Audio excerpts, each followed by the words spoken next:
Our long-planned adventure to minor pools in Zimbabwe had our first day beginning with a mid-morning departure from Johannesburg, northwards via the towns of Polokwane and Louis Trichardt, then climbing over the Soutpansberg and continuing north to the town of Musina.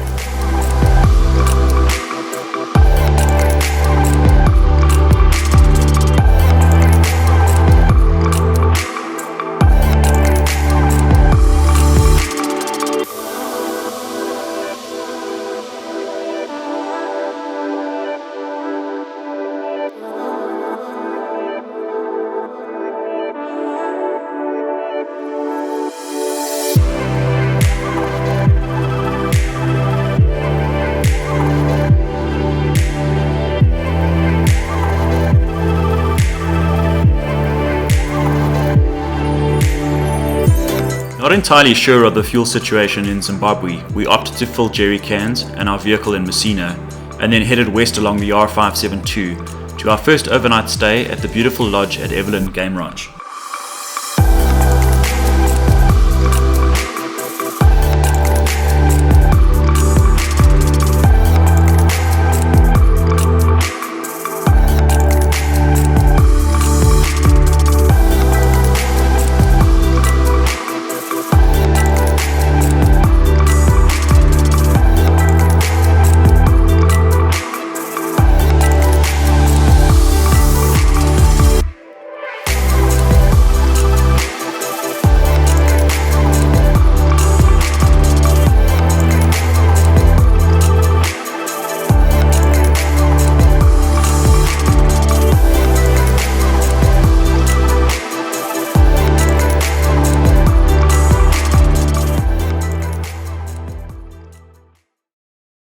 We departed Overland Game Ranch at first light and made our way northeast to the Beitbridge border. We planned a quick refuel to top up the vehicles and then proceeded to the border crossing.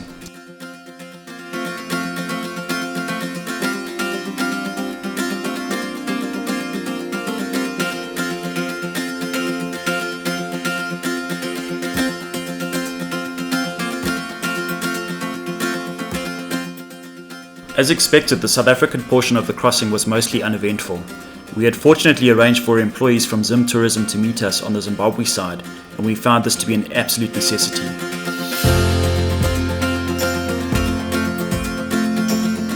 Approximately 4 hours later, after completing all of our necessary paperwork and having made all of the required payments, we completed our border crossing and continued in a northwesterly direction towards the town of Bulawayo, via the towns of West Nicholson and Gwanda.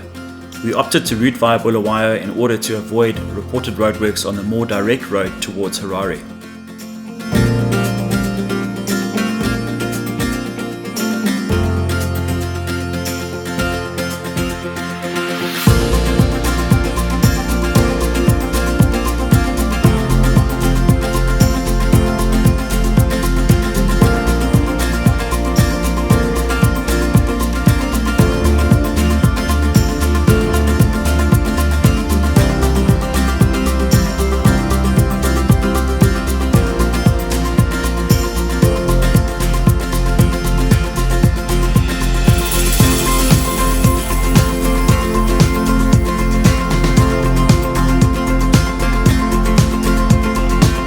We refueled in Bulawayo and then were forced to take a bit of a detour due to some roadworks to get back to the main road again.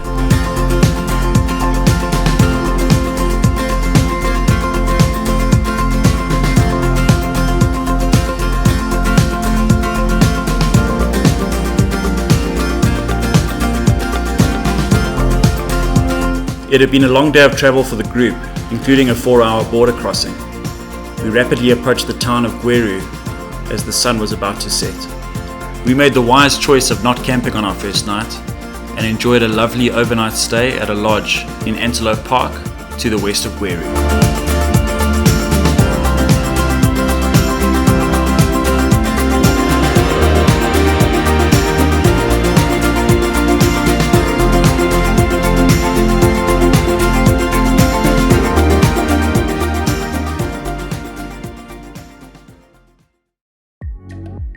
We knew we had a long day of travel in store on day 3, and we wanted to arrive at Mana Pools with adequate time to set up camp, so we departed at first light from Antelope Park.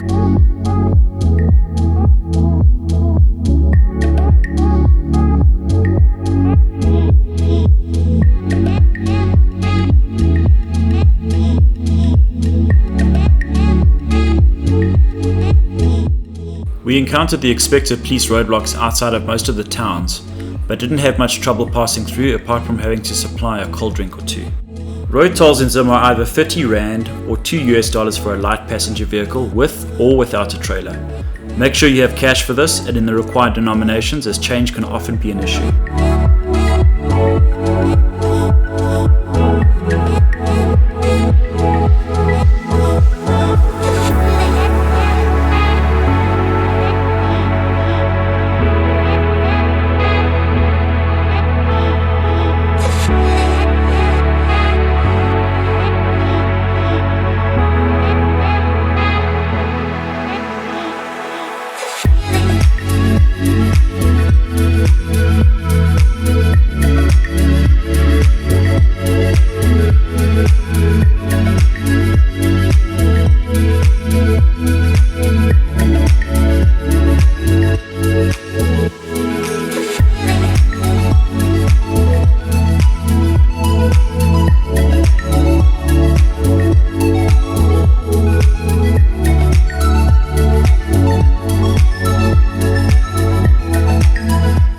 We had planned to refill in Chinoy, but at our first choice stop, they didn't have any diesel.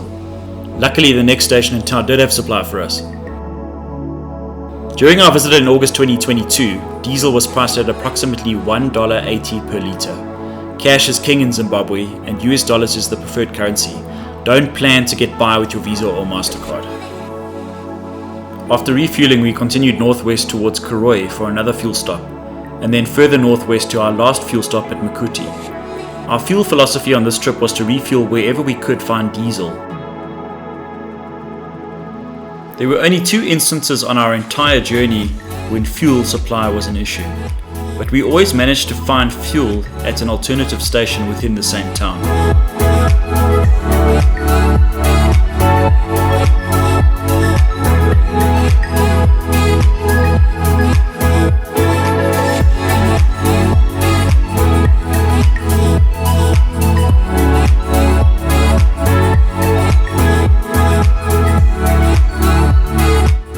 After topping up at Bakuti, we headed to the Zim Park's office at Morangora to complete the mandatory check-in before you head into Mana Pools.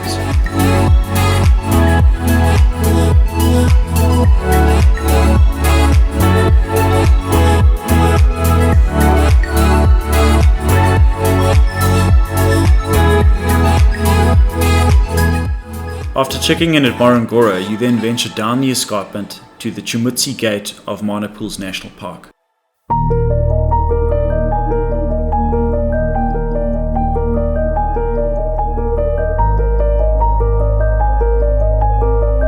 From the Chumutsi Gate, you continue onwards to the next gate in Yakasikana, and it's there that you turn right to Chitake Springs or left to Nyamepi Camp. This is where the tower ended, so we stopped to drop vehicle and trailer tire pressures quickly before heading onwards.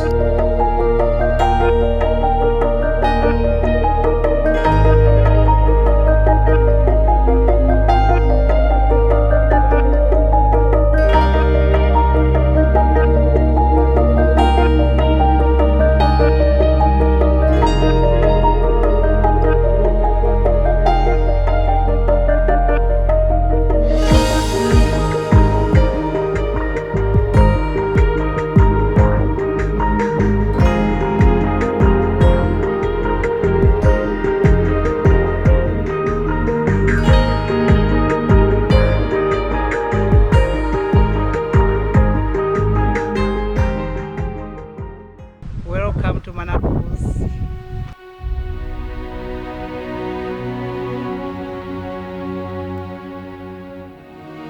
From Nyakasekana Gate we turned right and headed east towards Chitake Springs to make camp for our first 3 nights in Mana Pools.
The campsites at Chitake are not large enough to cater for a large group like ours, 5 vehicles and 5 caravans.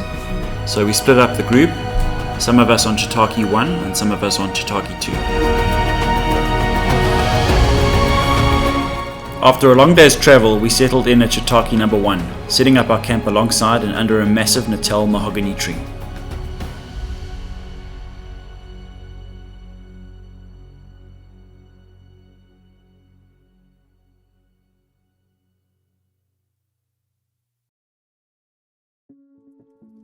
The Chitake Springs campsites reside in the southern part of the Mana Pools National Park, alongside the Chitake River, which is the main attraction. Below the riverbed are underground springs that supply the only perennial water for many kilometers, and it's the lifeblood of the area. It's this water supply that attracts large numbers of birds and wildlife to the area, and it's well known for its large buffalo herds and the lions that frequently prey upon them. There isn't much driving to be had in this area, and the preferred way to take it in is on foot. You can pre-arrange with guides that are knowledgeable of the area to take you on one of these experiences. Chitake is truly wild, and care should be taken as with any other wildlife area. The lions are everywhere and nowhere. Keep your eyes peeled.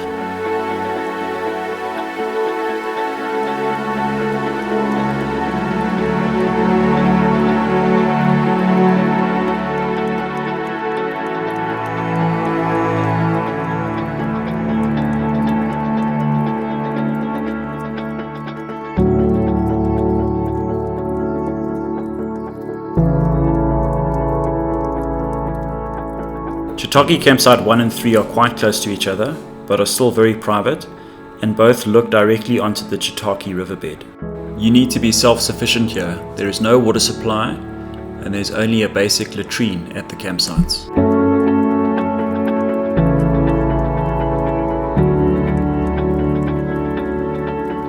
Moving southeast, you will find Chitake Campsite 2, which is wild and far closer to the lion's favourite territory. Campsite 2 doesn't have the view that Campsite 1 and 3 has, so we opted to make Campsite 1 our base for the trip.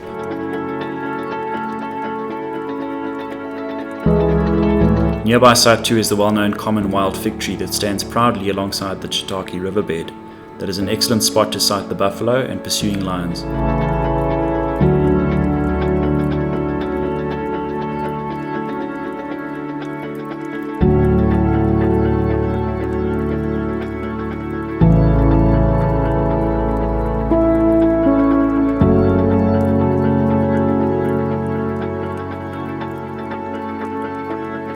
We had some great sightings from this viewpoint, and it also was our preferred spot for our evening sundowners. Moving south, you will find another wild campsite with a spectacular view situated under some large baobabs, which the baboons seem to frequent.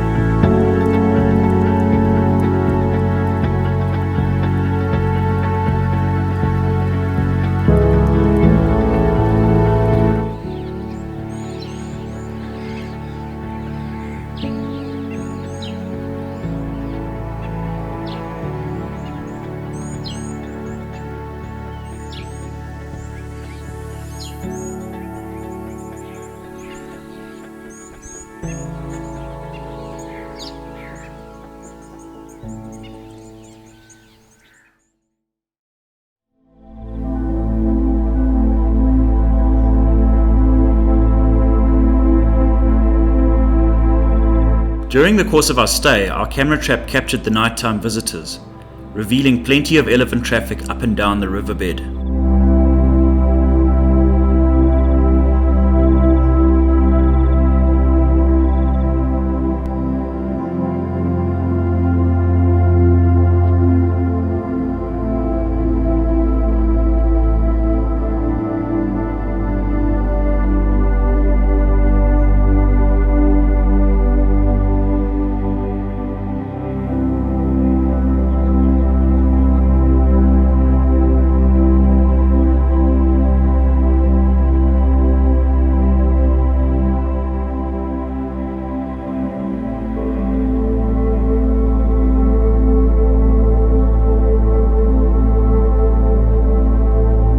And then of course our local neighborhood hyenas.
Our routine in the mornings and afternoons was to head out to the fig tree, and it was always extremely rewarding as the water brought in the local wildlife.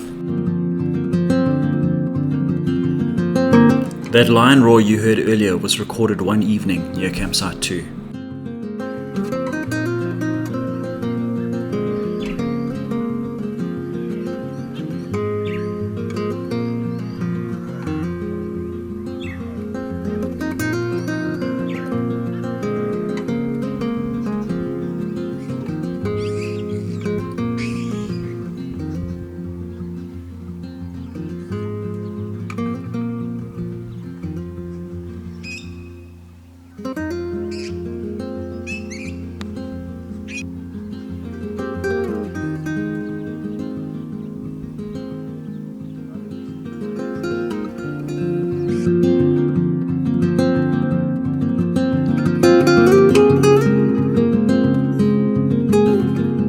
This lioness had been in an altercation with a porcupine and appeared to be in a large amount of discomfort.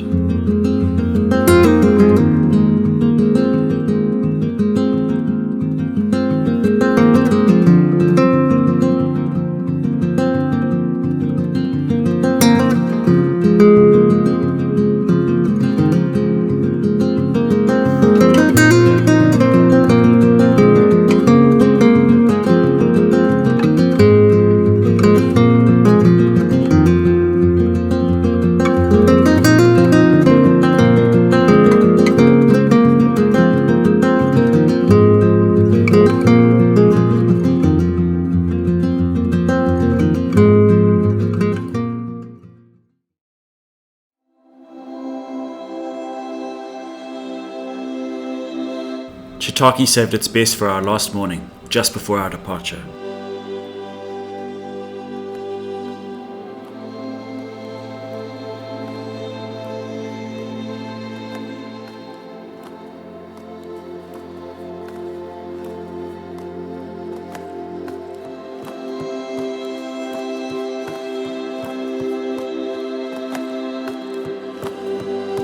This lioness had managed to snag this young buffalo and then dragged it down the riverbed to hide it from the scavengers.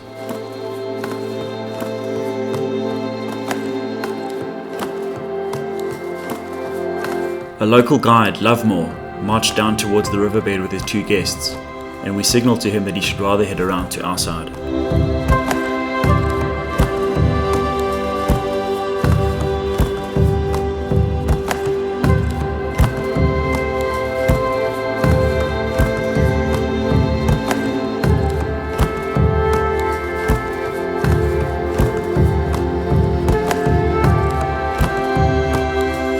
She proceeded to cover her kill in order to mask the scent from scavengers.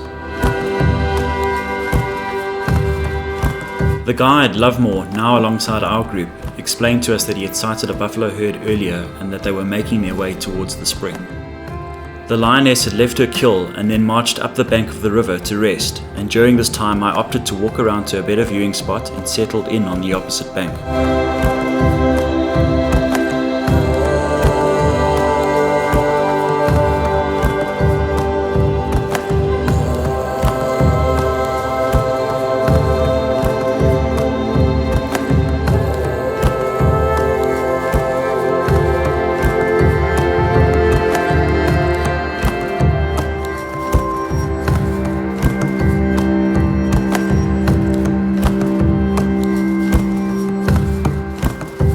In a cloud of dust, the lead buffaloes began to arrive at the spring.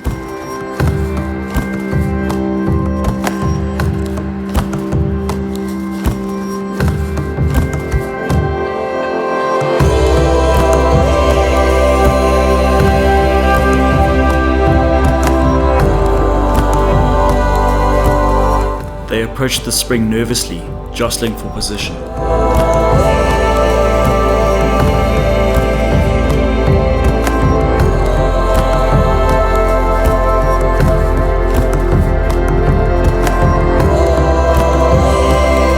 The lioness was lying just to the right of the buffalo, and it appeared that they knew of her presence.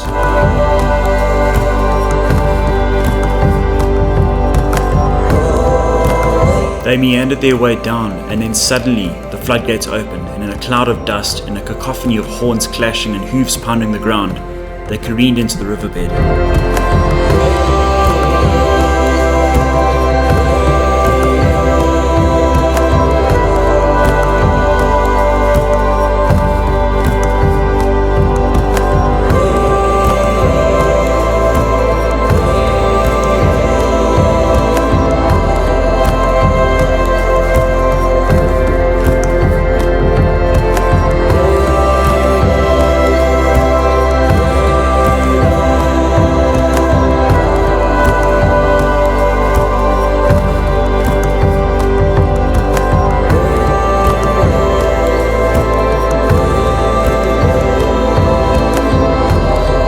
Like running water, hundreds of buffalo poured into the riverbed.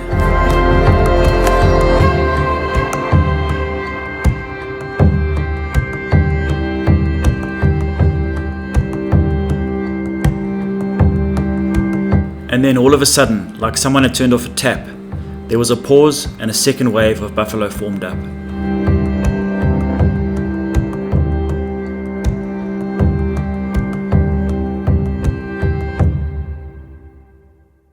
They proceeded with caution, and then suddenly they stampeded down to the water.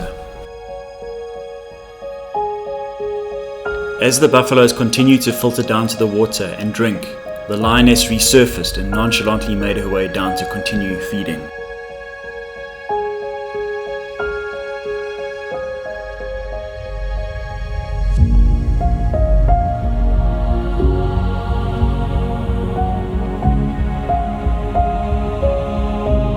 The buffalo immediately noticed her presence and began to form a barrier to face her.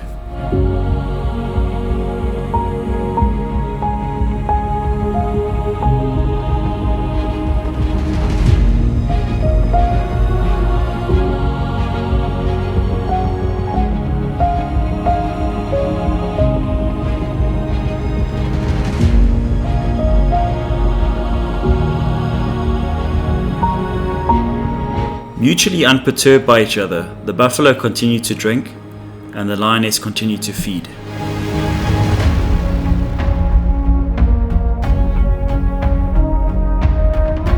Just as quickly as they had arrived, the buffalo stampeded back up the riverbank.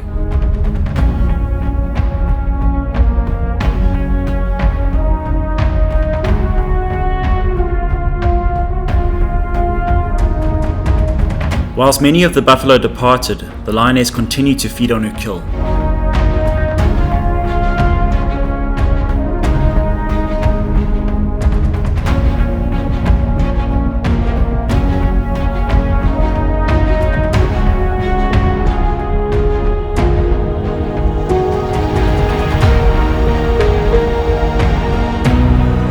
After another good feed, the lioness then proceeded to head back into the shady cover to rest again.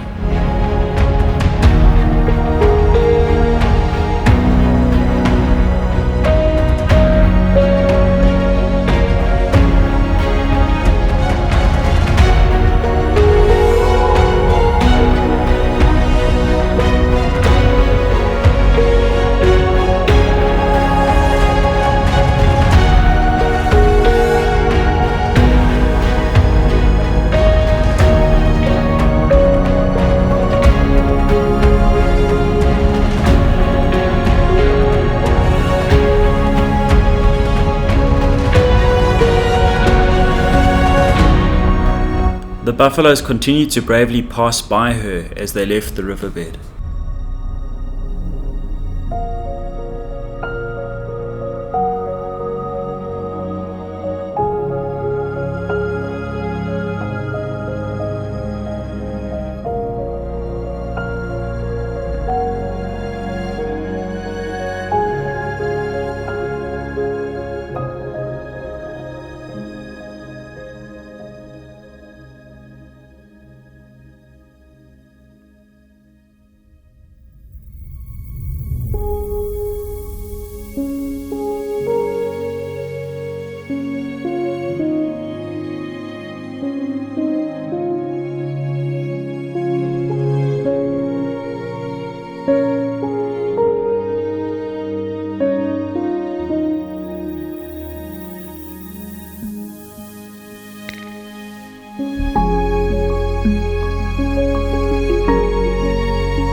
And in a cloud of dust, just like that, one of the most incredible sightings at Chitake was over.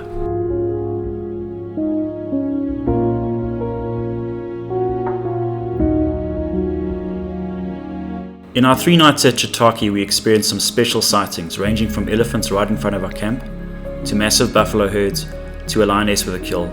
It's a truly extraordinary place that requires further visits. As always, thanks for watching.